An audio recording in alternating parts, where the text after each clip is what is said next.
is streamed on Facebook. The recording will be posted on International Ideas YouTube channels later, where you will also find the previous lectures as well, and one of which is very relevant to the discussion we'll be having today with Professor Jujan Tam. So at this point, very warm welcome to all of you. I see quite a few of you in the participant list, so thank you for joining us on WebEx and Facebook, and sorry about the late start. And my name is Inke. It's an honor to be joining you from Mongolia today and moderate this session, which will be an interesting session, and how also timely this session is, given all the recent elections we have witnessed, including the one in the US still going on, it seems like. So today's lecture is a part of a series of online lectures that International IDEA is organizing in collaboration with friends in different countries in Asia and the Pacific. So we have friends collaborating from Thailand, the Philippines, Nepal, Myanmar, Fiji, Indonesia, Vietnam, and of course, Open Society Forum is very proud to be working with IDEA as well. So the lectures are organized on a fortnightly basis. The next one is coming up in 2 weeks, so keep an eye out for more information on that on IDEA and IDEA's Facebook and Twitter pages. So before we start, there is also a few housekeeping announcements I would like to make. One is the pre-lecture survey. I already asked you to fill that out. And throughout the lecture, we will also be posting like very quick questions. It will be like a 1 minute, very quick question. So if you can also fill that out, that would be very helpful. It will make this event more interactive and exciting for all of us. So please do that, but this only also applies to those joining us on WebEx. And then at the end of the lecture, after Professor Ta has spoken, we will have a Q&A session, and we'll appreciate if you can actually write your questions in the chat box on the right-hand also side of the screen, and make sure you address that to everyone, so we can all see what kind of questions are coming in. So I think I've covered all the housekeeping stuff, and let me now introduce Professor Jujan Tam. So Jujan Tam is, of course, you hosted one of the previous lectures, and it was a very exciting discussion as well. And today's discussion is also very much relevant to that discussion, like a continuation of that discussion. So I'm very happy to welcome you. So Jujan Tam is professor at Melbourne Law School. He's also director of the Electoral Regulation Research Network, which is an initiative sponsored by Australia's New South Wales Election Commission, Victorian Electoral Commission, and Melbourne Law School. I was actually quite excited to learn about this network because as someone who has been working with civil society groups, government, and policymakers to improve electoral integrity and build trust in democratic processes for more than a decade, I'm extremely grateful such a robust platform exists for applied research in this field. And Professor Tam has been at the forefront of this initiative since its very beginning in 2012. So as a leading expert in the field, he has researched and written extensively on topics relevant to electoral democracy, political participation, and in particular, the controversial role of money in politics, exploring questions relevant to many countries, including Australia, where he's currently based, such as should foreign political donations be banned, public funding of political parties, and of course, today's topic, which is looking at issues at the intersection of digital campaigning and political finance. So now let me pass it on to Professor Thao. Floor is yours. Thank you so much, NK, for that generous introduction. And really, let me begin by thank you, International IDEA, for this great initiative. I think particularly the efforts of Adi and Jennifer. I've learned a lot through this online lecture series, and I very much look forward to learning more, including in this particular event. What I plan to do today is really deal in the intersection with three sets of challenges that constitute existential threats to democracies across the world. The first is money in politics, which doesn't just pose a threat in terms of the integrity of elections, but also, according to the OECD, policy capture. And according to the UN Deputy Secretary General, in fact, in worst case scenarios, state capture by moneyed interests. Now, the second set of challenges, which constitute also an existential threat, is really the impact of digital technologies. Which I think we all can agree is effecting a profound transformation in terms of the landscape governing democracies. So the principal question that I'm going to address today is, how might digital campaigning affect the problems of political finance? And I'm going to do so by reference to a third set of challenges, and really the challenges arising from the COVID-19 pandemic, and really reflecting upon how the impact of digital technologies on the problems of political finance might be shaped by COVID-19. And what I'm presenting today, and the paper that will be circulated after today's event, is really conducted by way of a road mapping exercise. So what I mean by that is really I'm trying to sort of elucidate what I consider to be some of the key issues, or what might be a good framework in thinking through these issues. And there'll be various examples in the presentation and also in the paper to illustrate the arguments. But really, it's really by way of preliminary analysis, really by way of a conversational starter. And I'm really looking forward to the interactions I'll have today on this event and also after this event in terms of your experiences, your perspectives in terms of your particular country. Now, let me begin by some definitions, and I'm going to be brave and share my screen. Okay. Great. Did that work, MK? Sorry, it seemed to work on my side. Yeah. Great, fantastic. Okay, I'm going to run through the definitions reasonably quickly, but to sort of to set the scene for the analysis that follows. So the first is really to sort of be clear in terms of what I mean by digital campaigning. And what I mean is really the use of digital media in election campaigns. And as we all know, that occurs through a slew of strategies, internet strategies, social media strategies, data-driven strategies, and also the use of political campaign software. And when we think about digital campaigning, we must, of course, think about it in the context of the fact that election campaigning, of course, is long-standing. And election campaigning takes various forms. We know, of course, it takes the form of face-to-face campaigning, door-knock campaignings, gatherings, rallies. It also takes uses what's called traditional or legacy medium like television, radio, and print. And for purpose of today's event, it takes the form of digital campaigning. Now, why the focus of digital campaigning? And I suppose we can distinguish digital campaigning or the digital medium from those other forms of campaigning through a combination of various features. One is accessibility, both in terms of coverage of internet or mobile services, in terms of low cost of digital devices, but also the fact that cross-border communication can occur with tremendous ease. Speed, and in fact, I was reminded about this when I was reading today about how disinformation, or let's put it more plainly, lies that Joe Biden had lost Pennsylvania, that were actually put in terms of a YouTube video.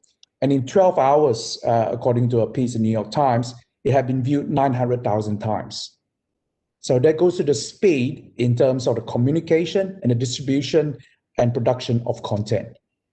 Interactivity. So people talk about not just a move away from passive audience to pro users. That is to say that people are not just using content, but they're also producing content and able to do so in a very accessible and cost-effective ways.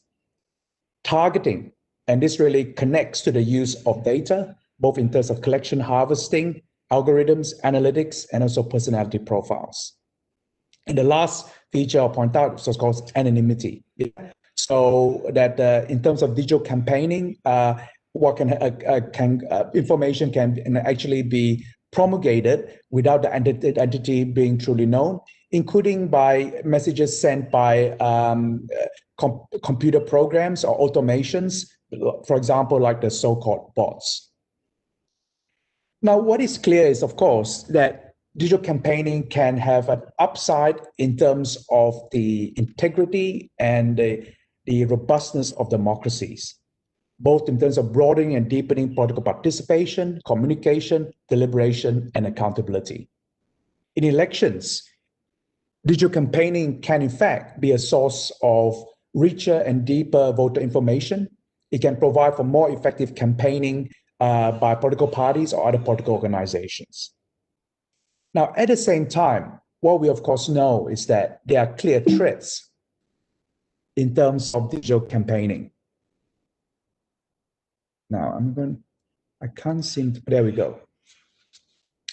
And these are various related threats, which I don't propose to deal with directly in this presentation, given my focus on the problems of political finance, but simply to point out, of course, they have relevance in terms of this particular area. So we have the threat of disinformation, or what is colloquially referred to as fake news. We have problems in terms of interference by foreign nations in elections. We have this more subtle but really profound problem of the public sphere being undermined through the digital medium, through the forms of communications that it favors, both in terms of virality, meaning the certain premium in terms of emotional appeals, but also in terms of messages that might seek to maintain or exacerbate polarizing aspects in terms of the constituency. And we again have even a much more subtle problem, but very much pressing and potent, is the problem that George Soros actually alerted to about the erosion or undermining of political freedom or political economy through the choice architecture that's established by information technology companies. Now, connected in all that is, of course, the substantial market power, at times quasi-monopolistic power of the big tech companies.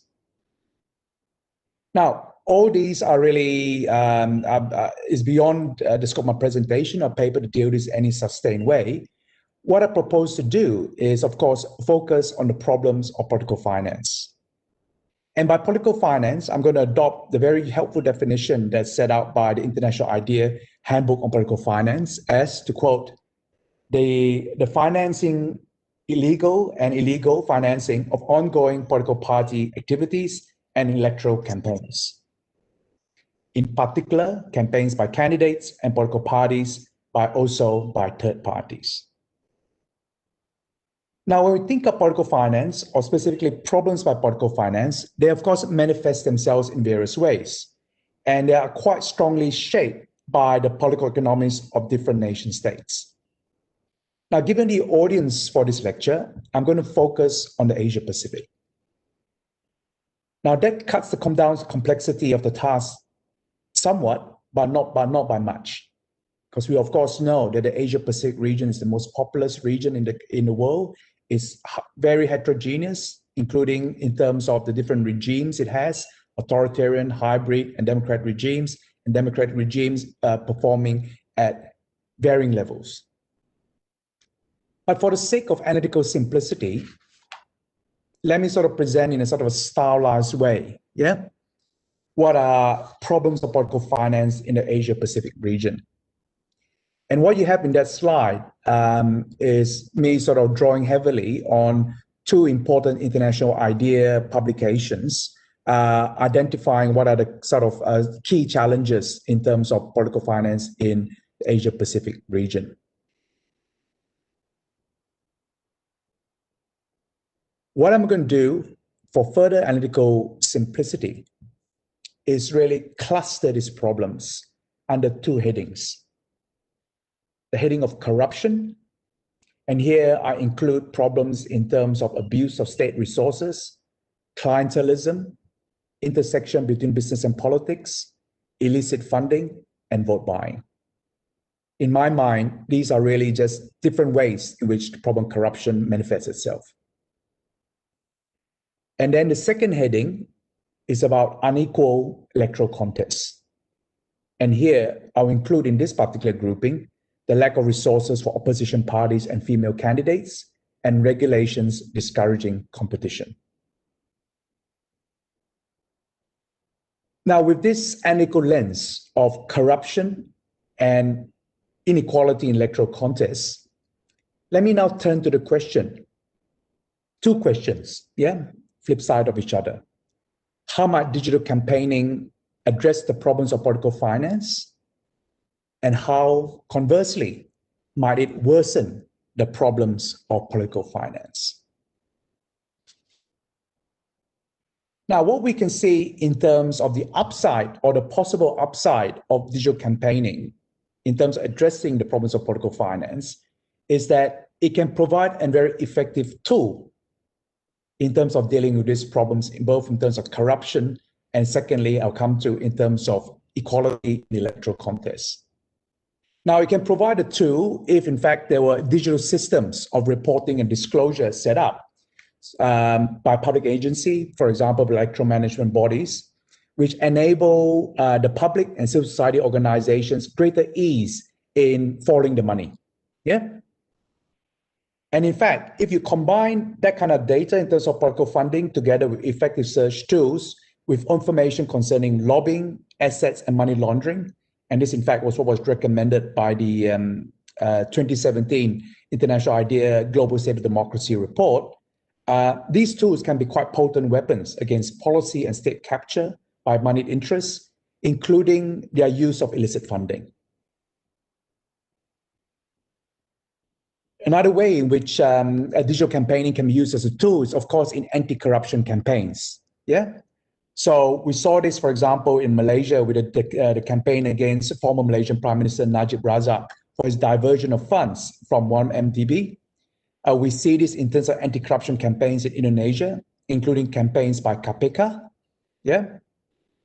And digital campaigning, too, can be particularly attractive to oppositional movements. Opposition movements that are seeking to actually avoid the much more stringent regulation that might apply to traditional or legacy media. An example of this is really the Arabs, one of the prime examples is really the Arab Spring uprisings, where digital tools were used to great effect to communicate with the external, with the outside world. Now, in the COVID-19 pandemic, it is possible that there might be an increased reliance in some countries or in many countries on digital campaigning given social distancing rules.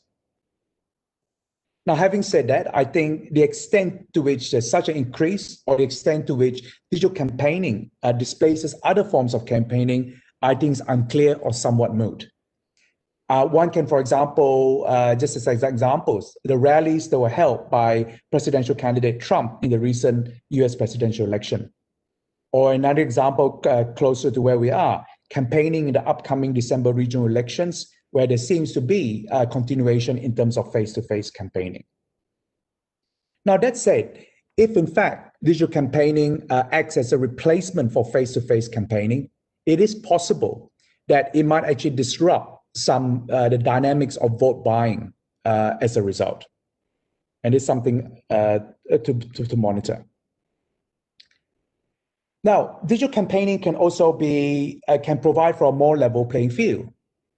So what's been said, for example, in Malaysia, particularly in the last general elections, the 14 general elections, that digital campaigning was used as a weapon of the weak for the opposition parties, was in fact instrumental in ending the long rule by the ruling coalition, Barisan Nasional. And in fact, there's consistent evidence in both in Australia, Canada, and New Zealand that smaller parties can have the equivalent internet presence to bigger, richer parties with a lesser spend. So this really connects to the feature of accessibility of digital campaigning. And digital campaigning, in a related note, can broaden political participation. So we've seen across the world the so-called born digital organizations. So an example from Australia is GetUp. It's a third-party organization that really engages with its members. And members are really digital members, yeah, okay? And really, and actually, as a result of pioneering these forms of digital political participation, has actually been responsible for, increased activism in various forms. Now, the last dot point on that particular column is that digital campaigning can level the playing field in terms of fundraising, and that is through crowdfunding. And again, the famous example here is President Barack Obama's presidential campaign, but we can add to that, for example, Bernie Sanders' campaign and Elizabeth Warren's campaign to be the Democratic Party's presidential nominee.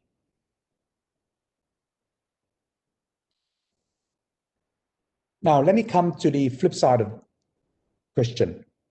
How might digital campaigning worsen problems of political finance? And there's really a dark mirror here for the potential of digital campaigning to address the problems of political finance.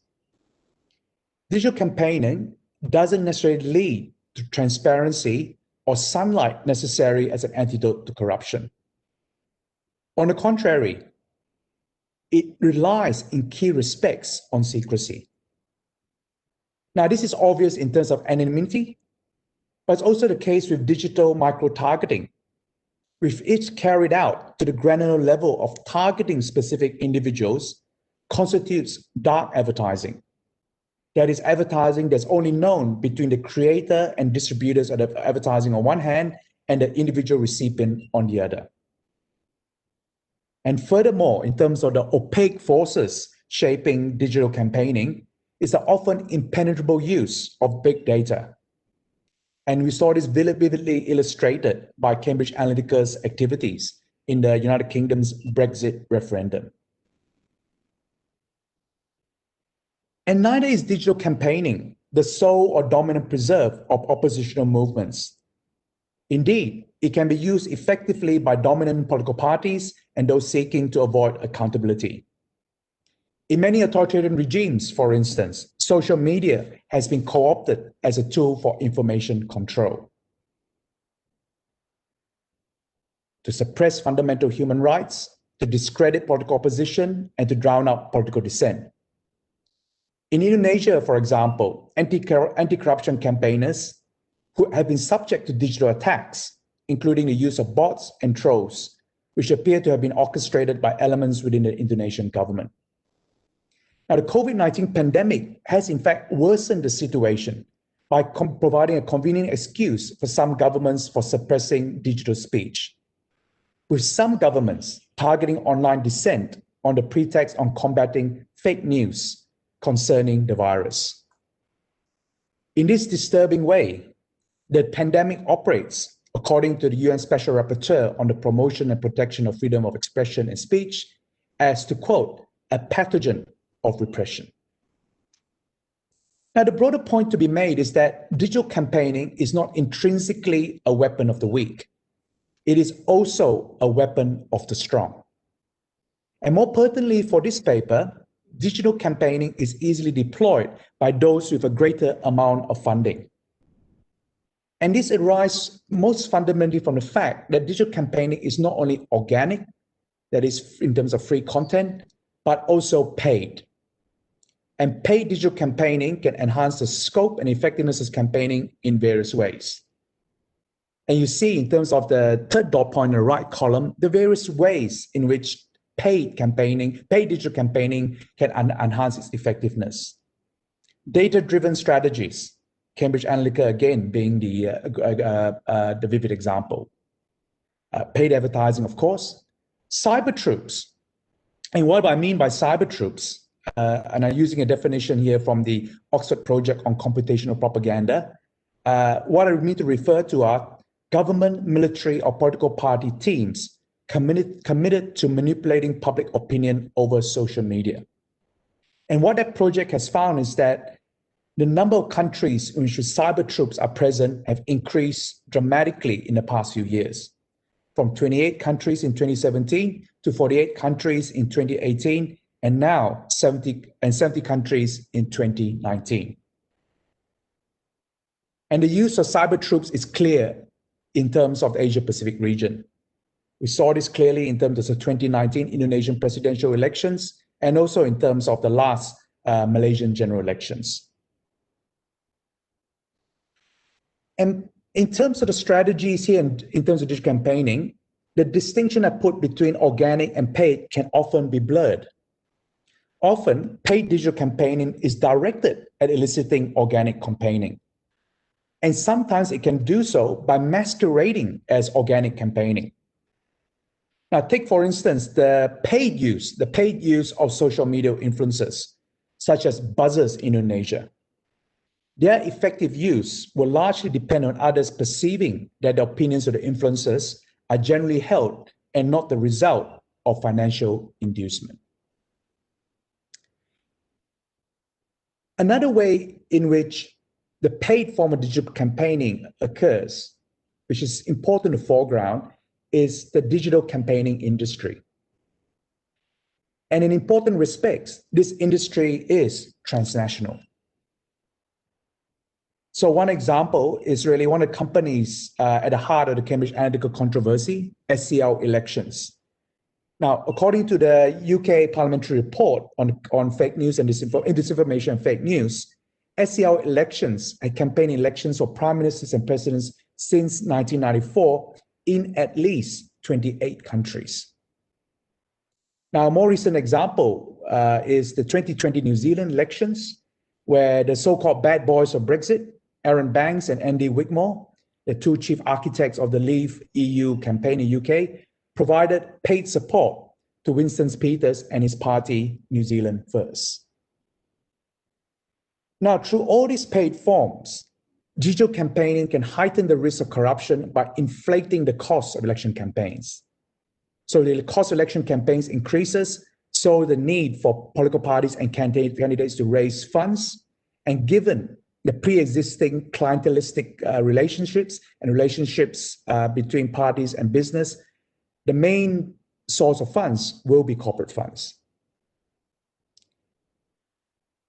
And equally clear, digital campaigning, because of the money it involves, can distort election campaigns by providing added advantage to the greater resource.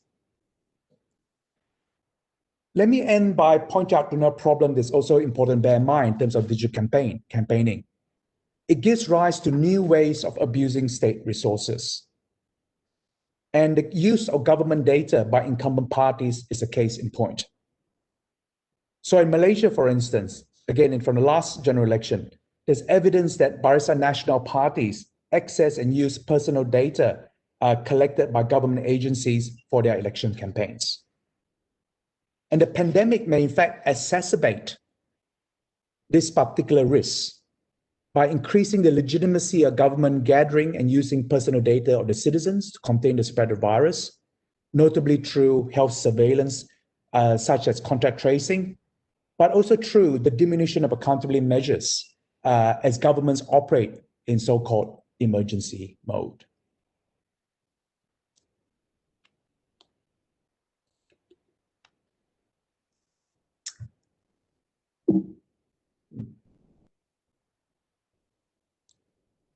Let me come to my concluding section. How the balance between these opposing tendencies and how they play out will depend on particular national context, with a complex range of factors present. Technological changes will interact with political and social dynamics, as well as the COVID-19 pandemic. I think it's therefore wise to avoid technological determinism, either of the utopian kind, that digital campaigning will address the problems of political finance, or the dystopian genre, where the view is that digital campaigning will worsen the problems of political finance. Now, a crucial element that will shape the impact of digital campaigning on the problems of political finance will be regulation. Effective regulation, both in design and implementation, can steer digital campaigning in the direction of enhancing the integrity of political finance. And what you have on this slide are some new documents who are not exclusively dedicated to political finance, which are quite useful in terms of providing guidance for the way forward. And what I'd like to do in the next minute or so is really highlight 6 regulatory principles one can draw from these sources in terms of regulating digital campaigning in the space of political finance. One is media neutrality. So if there should be regulation, it should extend to digital campaigning and generally should not be restricted to particular media. Transparency. And here, I think we can take heed of the advocacy by the UN Special Rapporteur on the promotion and protection of the right of freedom of opinion and expression for an agenda of radical transparency in the digital age. And we should be considering measures such as digital imprints of advertising, a register of political advertising, including digital advertising, and details of spending on digital campaigning. Limits on spending. And here I think we can take heart from the recommendation from the New Delhi Declaration on Political Finance Regulation in South Asia to limit election campaign spending to reasonable limits. At this point too, it seems to me it's important to give consideration to full implications of data as currency in this area of political finance. And also to measures, to quote, to restore the human scale. That is to say, restore campaigning to human interaction. And we might consider in that particular space about limiting the use of personal data for campaigning purposes. The fourth principle we have up in the slide are controls on the use of government digital resources for election campaigning. So this should extend to government advertising in the pre-election period, where there should be controls that are particularly strict. Effective oversight. This, of course, is an abiding concern of those or reformers in this area.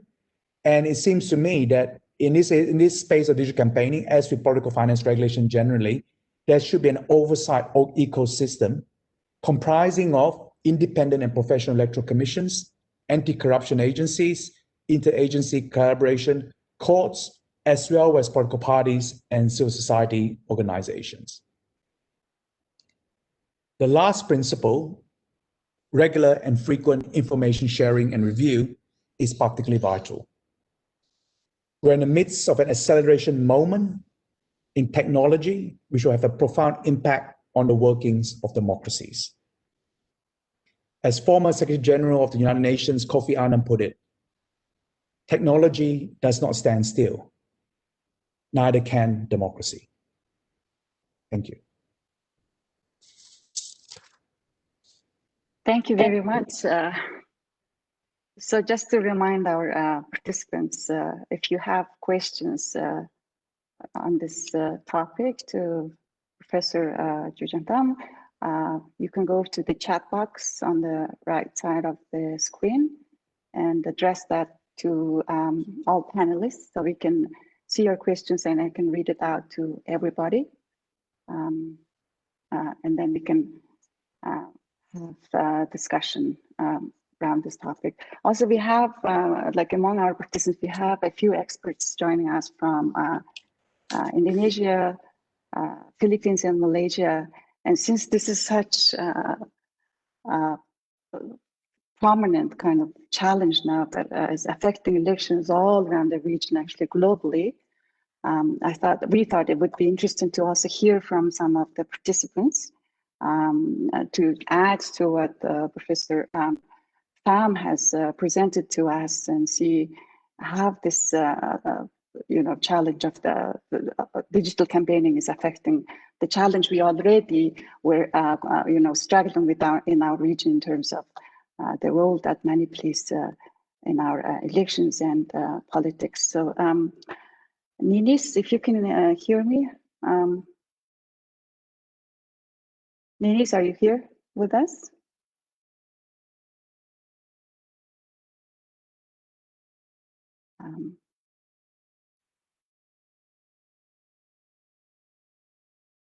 Okay. If Ninis is here, Ninis is not here, then we have also friends from Neutrality in Malaysia. So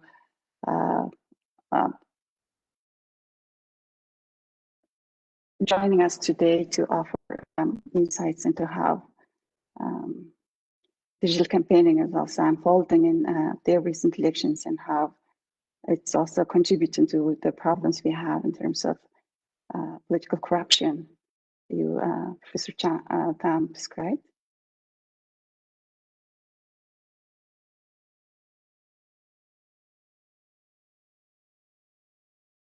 So there's a question from Lena. I'll read it out to everybody. Should the digital companies such as Facebook be required to disclose the amount of money received from political parties for election campaigning? Facebook did this in the recent Myanmar elections. Not sure if they were obliged to do so or did so voluntarily.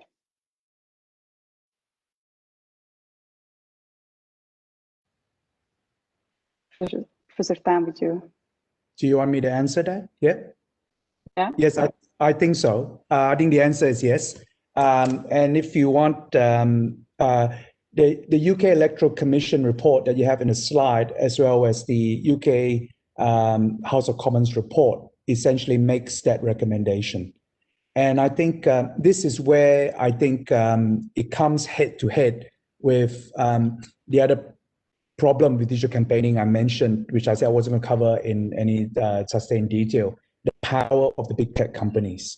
Yeah. While there's basically been a strong push by Electoral Commission and the House of Commons, the government is basically, the UK government is basically dragging its feet. And I think this is a big issue in this area in terms of how do you get reform to regulate the digital companies. And I think it's what the UK inquiry showed is two things. One is, and this is the word they use, the contempt showed by Facebook in terms of inquiry. And when it said talk about the contempt, it spoke basically about the repeated request for Mark Zuckerberg to come before the committee, and he refused to. All right, and which really underlines the need for actually international cooperation to actually deal with some problem like this.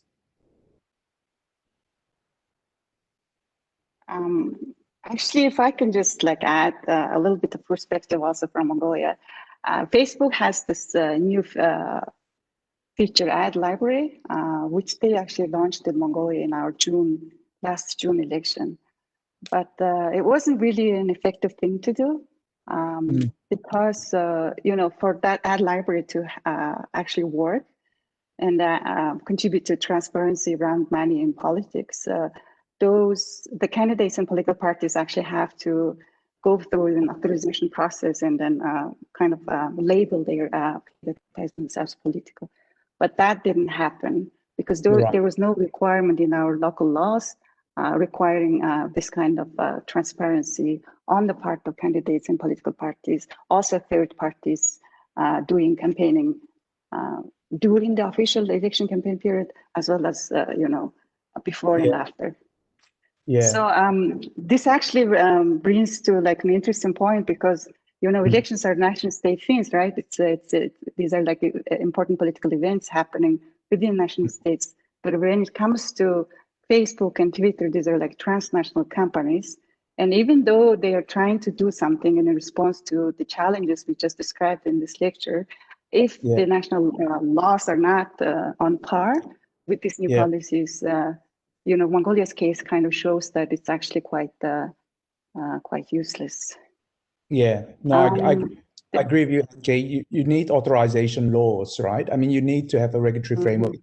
I think it cannot rely on voluntary measures on the part of the big tech companies. It's not going to work that way. So at this point, there is a polling question posted by Adi on the right side. We have 1 minute to answer, actually 30 seconds to answer this question. I would be very happy if you could do that for us. I'll read out the question to those of you who are joining on Facebook. Digital campaigning has worsened the problems of political corruption in my country. An interesting, very relevant question. Let's see how many of you have answered agree, disagree, unsure. So those are the options you have.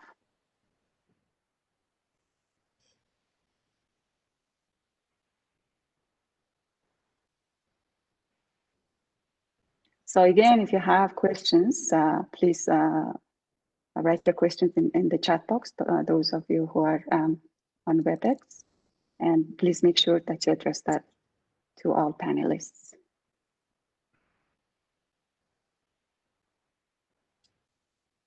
Interesting, but I have another question since as we wait for the following results. You know, Twitter actually stopped all paid advertisements in, I believe, November last year, right? Yeah. But then you said in your lecture, it's actually, there is the boundaries between paid political advertising and, you know, organic unpaid content is also very blurry. So how effective do you think that, you know, this kind of measure would be in kind of controlling the problems we are seeing? Yeah, I don't support, I mean, I support greater transparency in terms of political advertising, but I don't support a ban on advertising, including on the digital form. I mean, why shouldn't, you know, I mean, so long as we can ensure proper transparency, we can deal with issues in terms of corruption and equality, you know, it seems to me digital campaigning can, in fact, you know, be a boon in terms of democracy. Can I perhaps answer a different aspect to this? Because some of this regulation, again, comes back to the power that tech companies can actually experience quite strong pushback from the tech companies. So the register of political advertising, so I got something similar to what you talked about in Mongolia, Enki. There was a requirement put in place in Canada, and all except for Facebook, some of the companies basically said, look, we can't do this, so we're not going to take any paid political advertising. And that seems to be a retrograde step, if you like. But I do think that's not an insurmountable problem, I think, because Facebook's able to do it. And I think once you have one or the big competitors do it, the rest will actually feel that there's actually a fair bit of money involved too, in terms of for the companies, yeah? We have a question from, so before we do that, on the polling question we just asked, 2 out of 12 agree. We have 1 disagreeing out of 12, and 3 unsure.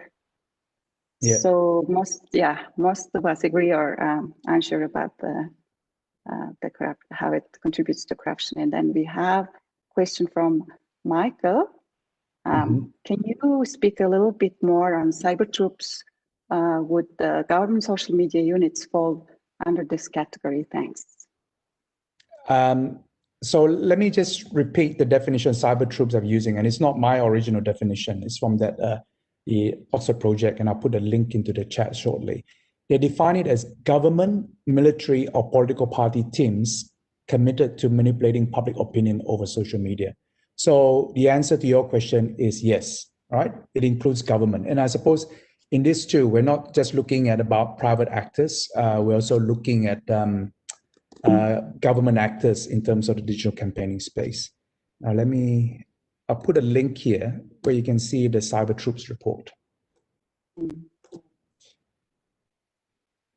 So this actually adds an interesting dynamic to the problems of abuse of state resources in elections, which is already a huge problem, especially in Asia and the Pacific region. So, like from a practitioner point of view, though, what would be more like effective ways to, especially in terms of like controlling this kind of issue involving government? Yeah. Is there a good practice emerging somewhere in the region? Are we aware of that? Yeah, I think, you know, at the very least, you want to have very strong caretaker regulation. So that is when elections are called, essentially that the party that, you know, is still in power but is contesting for the next election, basically there's very strict regulation in terms of what they can use in terms of government resources, generally, right? So, and that will include data, it will include personnel, and so on and so forth. I think the other area to look into very closely is that in many countries, there'll be some kind of funding for parliamentarians, legislators to perform their jobs, which is are based on good reasons, because, you know, legislators need funds to do that. But again, I think you need strict regulation in terms of once elections are called, okay, that those funds cannot be used for electioneering purposes. So this is a problem in Australia, right? So as well as other countries. I think those are the things you'll be looking at. And I do think that the data is an easy one to deal with. I mean, they just shouldn't be able to access the data. Political parties shouldn't be able to access the data that's collected by government. And that will be in accordance with privacy regulation too. One of the key principles of privacy regulation is that you can only use the data for the purpose for which it's collected. So government collects data for public purposes, not for the purpose of, political parties using it for election campaigns. We have Ninis with us, I think. So Ninis, if you can unmute her mic. Ninis, would you like to speak about? Hi, can you hear me? Yes, can we you can hear hear me? you. Okay. Thank you, Inky and Professor Yu Xiong Tam. I'm sorry if I misspell your name.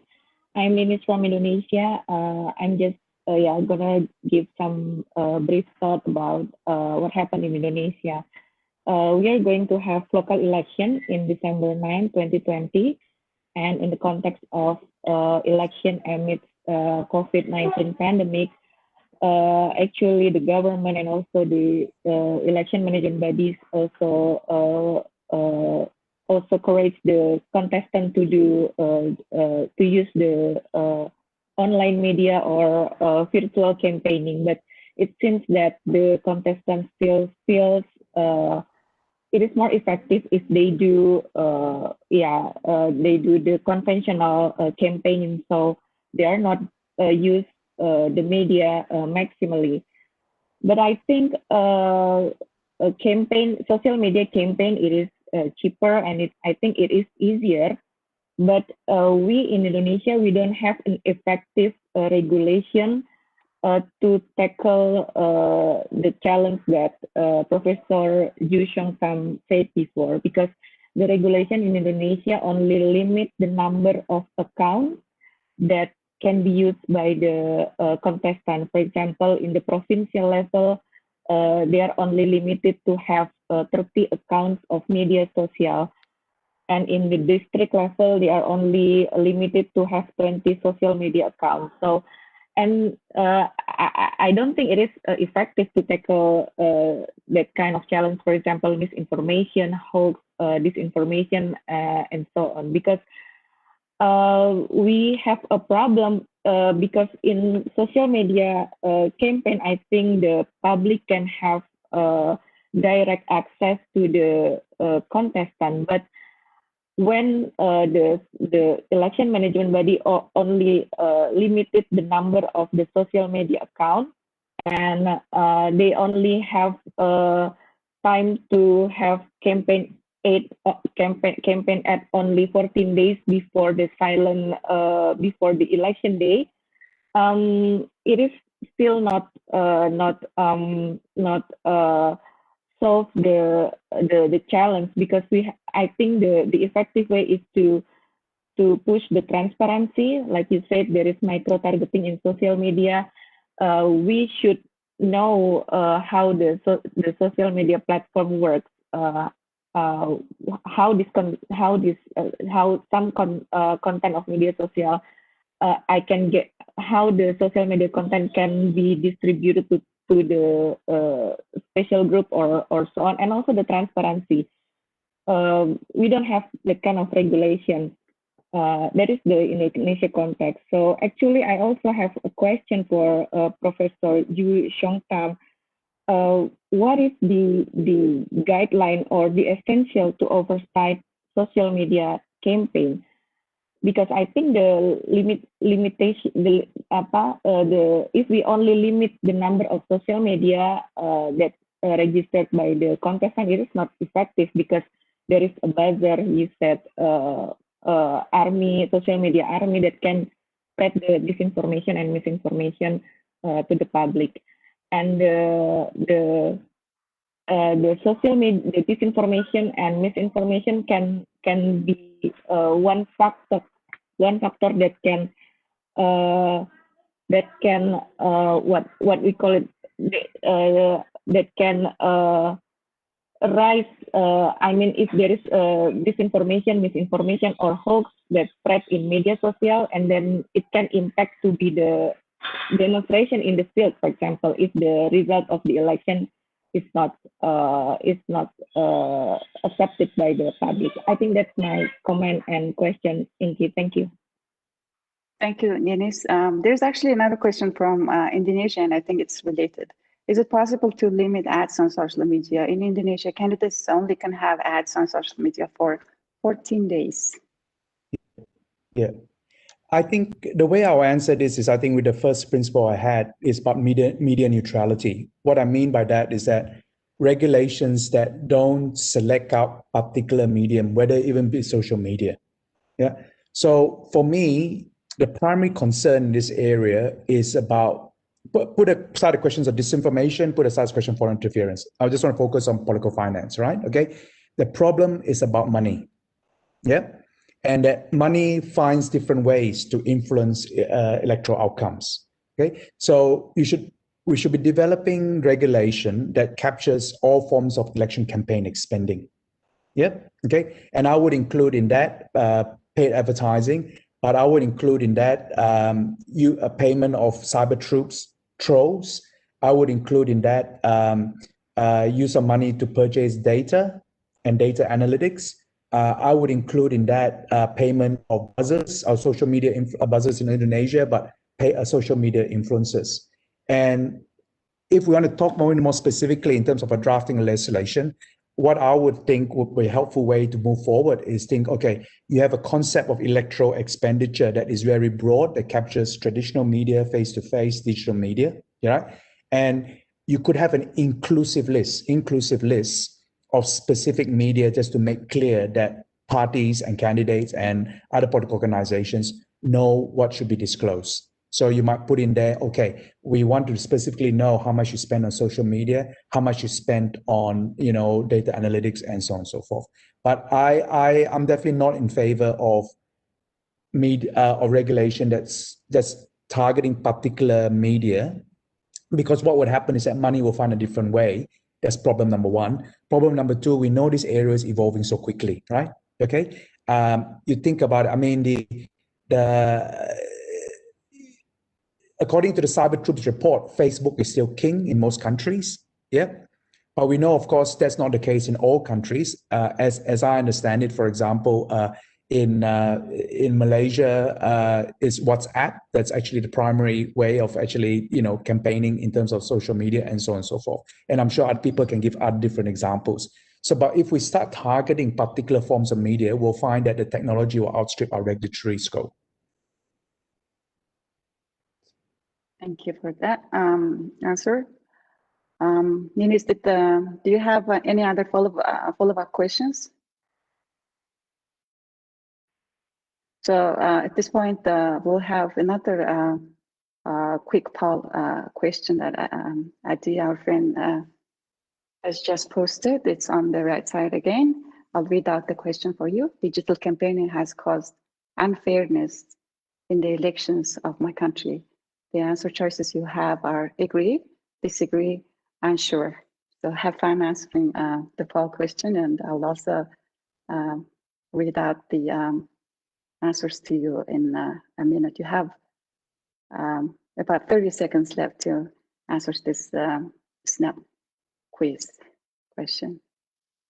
And meanwhile, if you have questions also to Professor Tam, please write that in the chat room and address that to all panelists, so I can read the question for everyone, because those of us on Facebook can't actually see the questions yet. Yes?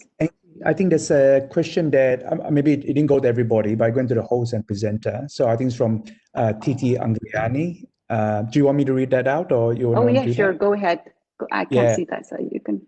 Oh, you can. All right. Okay. Right. So the question is, can you describe in more detail the principle of effective oversight? Who or what institution is better in undertaking that function? I think that's a really important question, Titi. My answer is that when you think of the principle of effective oversight, I think in terms of what we need in terms of institutions and regulation, it has to be multifaceted. So that's why I briefly mentioned at the end to talk about the ecosystem of compliance and oversight.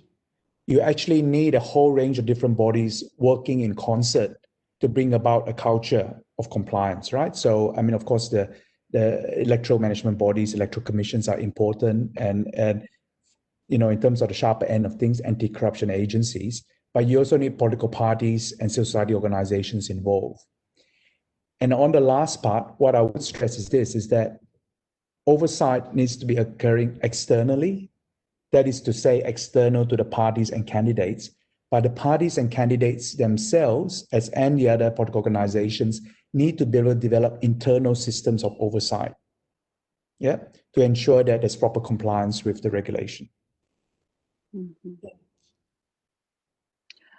Can I just follow up on that? Because you know, those of us in the civil society who you know, try to monitor and follow money in politics, you know, it's all about transparency of the money that political parties and candidates are spending. But when it comes to digital campaigning, though, it's already, you know, we're talking about transnational companies, you know, big multinational companies, and how much money these companies are receiving from political contestants from, you know, places like Mongolia. So in this case, though, like how, I mean, not just like Facebook, Twitter, because those are like our usual suspects, but then, you know, digital campaigning and all this much broader, different tools, right? So what would be your advice to civil society groups trying to follow money? And also it applies to also journalists as well. Yeah, I suspect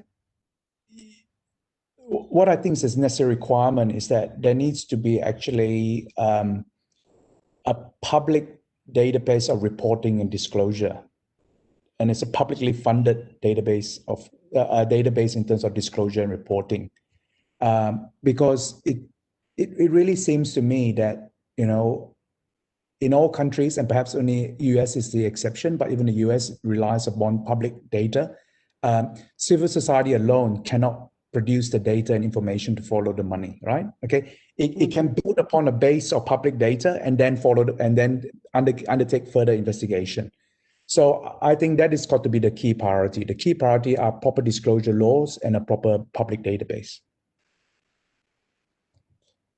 The database meaning, so if we, you know, if transnational, like multinational companies are involved within this, it also requires them to disclose certain type of information in terms of the money they are receiving from nation states, right? So who is going to maintain this database? Is it like a nation state-based database that we're talking about, or is it something else, like some international or multinational organization? I would think that it's national. Well, national. The main source of putting I mean the problems of foreign interference pose real issues in terms of campaigning from outside the country coming into the country, right? Okay, but putting aside that issue, most of the spending will be by national-based actors, yes, political parties, candidates, political organizations. So that will be the regulatory entry point, yeah, okay? And it's really about saying, okay, all right, how much have you spent on, you know, social media accounts and so on and so forth?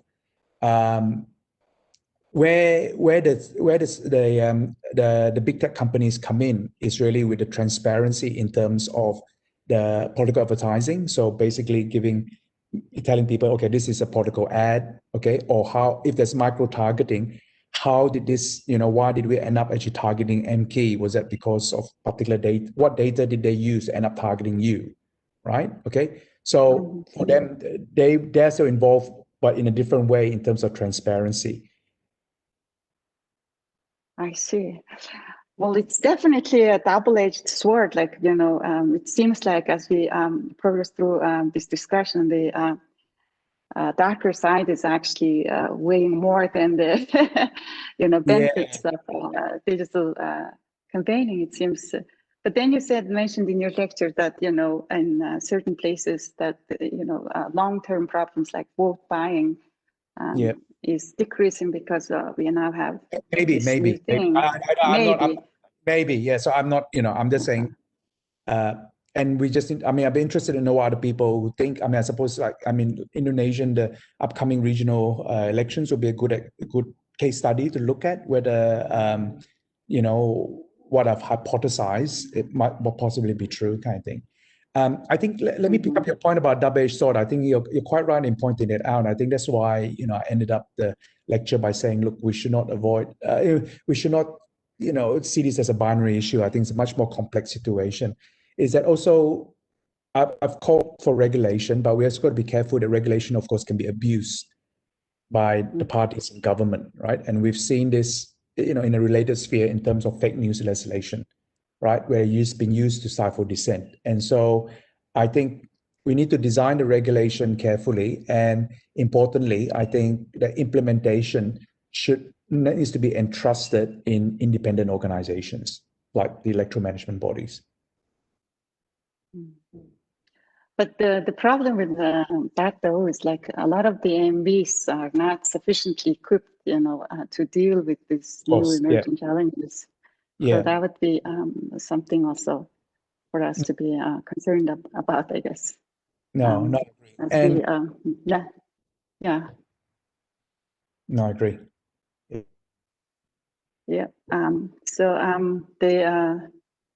We are coming almost to the end of the event today, and the post-lecture poll questions are posted on the right side panel again for those of you on WebEx. So we'll really appreciate if you can fill that out, because it's going to give us valuable feedback on the lecture today and help us improve as we organize more of these lectures until the end of the year.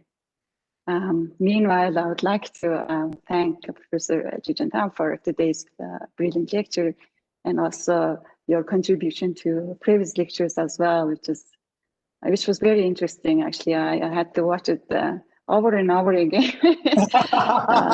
Yeah, that's very nice. That's a very nice. It's a very kind compliment. Yeah. Especially because last week, you know, we had a civil society meeting trying to figure out, you know, what to advise our government on regulations relating to digital campaigning, especially Facebook and Twitter, etc. Civil society groups are very active in Mongolia, and we monitored political advertising on Facebook for the first time. So it's a challenge for CSOs and challenge for EMBs, challenge for regulators, and it's very unknown territory. And as you mentioned in your previous lecture as well, it's not going away. You know, this is only going to grow bigger. So I appreciate that we have this multinational platform to talk about these things, and hopefully we'll see more clarity. And if you have final remarks to make, I would like to now invite you to do that. Yeah, no, thanks for your very kind comments. I think the point I would stress is the right one. This is a transnational, international problem, and I think perhaps what we can think about in terms of this, the constituency for this lecture series, that I think, you know, the sharing of information about, you know, best practices and worst practices actually will be, I think, quite a useful thing in terms of all the different countries are trying to grapple with what seems to be a common problem. Thank you, Professor Tam. And also, I would like to thank International IDEA for making this possible, making today's event possible.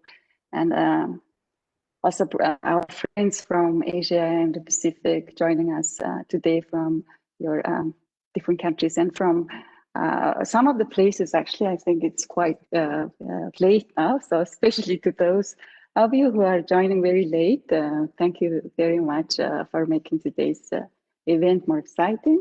And please don't forget to answer the post-lecture quiz, which will be up for about 10 minutes. And also after you leave the event, there will be an evaluation questionnaire as well. And if you can fill that out, we'll also very much appreciate your contribution. So with that, I hope we can close today's session. And Professor Tam, thank you very much again.